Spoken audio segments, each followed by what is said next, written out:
Okay, you want to know the real reason why Charleston White went to jail is because he was given a little bit of knowledge to do something with it, and he did it. Now, besides that, like, he does do community outreach. That's not even what I'm talking about. What I'm talking about is his secular humanism, because he said that every young person should do 2 years in college or 2 years in prison, and he doesn't even care which one. Isn't it just like secular humanism to look at something and form a belief system, then a way by which to go around and correct the ills of society or whatever's wrong with society? They have to exert some kind of action for someone else to take. The real way you should look at it, and you wouldn't have gone to jail because people go to jails because of something that they didn't do. If you go in jail and ask anybody why they're there, right? It was something that they didn't do because they were given some knowledge. So the real way to look at it is what charges more, life lesson or college tuition? What's cost more? What's more expensive? A life lesson or a college tuition? Because you don't know. I mean, you don't know.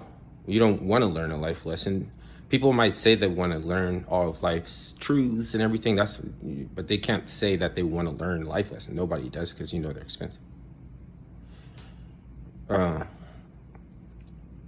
It can cost an arm and a leg, literally. So even it's played up the word respect, because I don't want to get in trouble, talking about it's not about respect, right?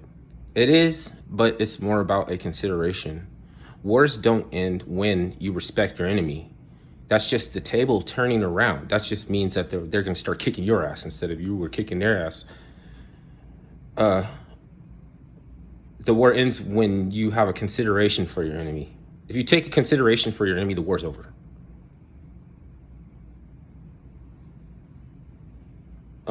If they want to ignore it, they could be their integrity from the inside. They will crumble from the inside if they want to live in ignorance. It's not a choice that you have.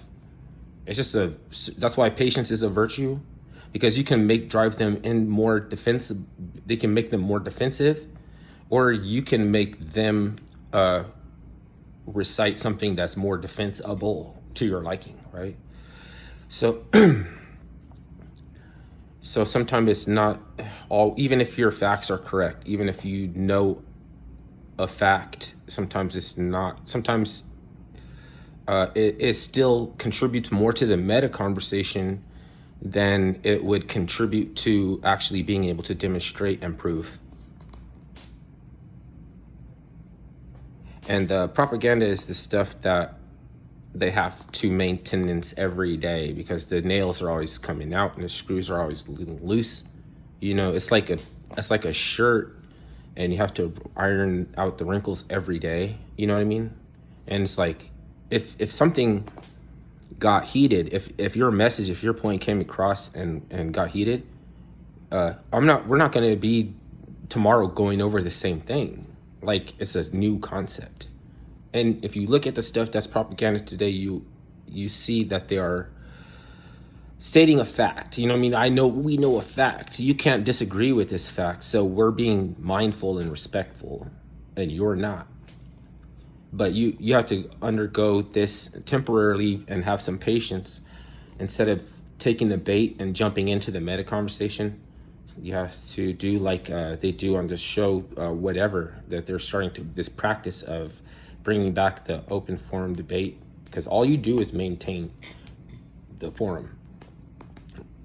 Two parties in a debate, one of them likes the open forum debate less than the other, and the one that comes out to appreciate it more thanks the one that for showing up that knew less how to debate in the first place. Because what you're trying to do is see points down the road that can be made earlier and sooner. So you're arguing defensible things, not being defensive, and it saves you a lot of energy. And then it actually accomplishes the point, is to come across and have your message heeded. Because later on you see those people, and it took a lot of stress off them. They're lighter. They're like, you know what I mean? They took something away from them that was bogging them down. But if they seen you, they might revert, they might resuscitate back into the original defensiveness if they've seen you. You know what I mean? Because they think you're on the point more than they are. And they might, it's similar to the disciples, when Christ gave them power over demons, they used it for something else. You know what I mean? Because those were actually not Christ's favorite disciples. Those were the ones that nobody could bring together in agreement. Those were the ones that would want to be a follower. Those are the ones that had disbelief so bad that they would put their hand in an open wound. Like Timothy put his hand in an open cut. Like, your hands have bad spirits on them.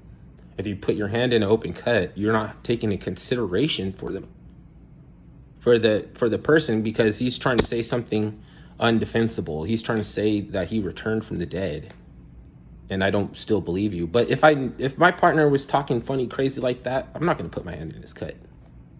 But see, maybe you're saying maybe it's not necessarily the point to distinguish whether or not that actually happened like that, because after prophecy is fulfilled, the demiurge knows. We're the ones that we're the ones that hit the books, and we're the ones that come into meaning later. We come into knowledge later, and we try not to learn through life lessons because that's expensive, right? You try to, it comes down to is, I don't want to say this directly to add insult to injury, but some people are just here to suffer a lot so that someone else can gain a little knowledge, just a little. A little bit of knowledge is dangerous in the wrong hands, that to which we can agree leaves you thirsty for more and more and more. You just want to absorb all, all of it. So but sometimes something there doesn't want to concede what you want to find out. It's just like going into a catalog of things I already think I know. And since I don't believe you can demonstrate, and I don't believe that you can verbally demonstrate or prove anything to me when I already know. And then I would just go into the meta conversation and turn around like I'm ignoring you. You know what I mean? But I kind of feel like the meta conversation wants a witness. Like, it's only there to be seen. Like, you're only there to anybody notice, and then it's like they shun, you know what I mean? Like they're like, because it's this type of thinking that is the problem. But I don't have to clarify what kind of thinking it is. And how do you know that I just don't have an issue with thinking in general? Because what happened was this lady didn't want to concede to basic fundamental questions. She didn't want to answer. And so when somebody's being reserved about answering a fundamental question that everybody knows, they're being defensive of propagandistic, maybe a doctrine, an indoctrination or something. Is they're protecting it, and then they want to,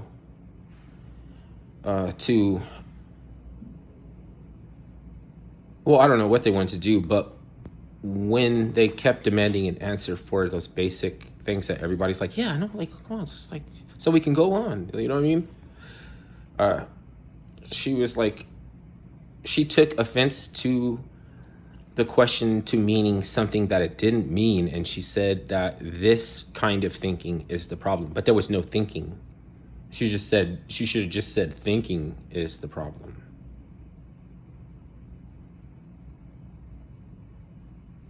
But if anything goes wrong with your worldview, then you say the problem is that you weren't thinking. Oh my God, I would want to kill that person. You see what I'm saying? Oh my God, you would want to kill that person because the type of thinking is the problem. But she's very shrewdly, she had to imply that somebody else's intentions are, bad for asking a simple question. Let me think if I can remember the question, because she's really saying, would it be immoral to make a law that people are not allowed to join LGBT? And she was like not saying no or something like that. She would say yes, that's the moral law. But she went on. She said no, this type of thinking. Okay, so he said, because they were trying to nail down the basis of the worldviews, or trying to find out what she actually think. So they had to ask these questions, and she didn't want to answer. Like, she didn't want to say, do you believe that you have any duties? Or because they're trying to figure out if she was preference basing her argumentation, or if it was all just arguing preference, which you could overlook if you want to, and go right into meta conversation where the cool people are. They have to turn their back on a witness, but they need somebody to see them. That is so crazy. Yeah, you need somebody to see them so you can grift off them. It's weird. Oh, who, me? Oh, damn you for ever saying that. I will have you know. I'll have you know that your type of thinking is the problem. It's just thinking.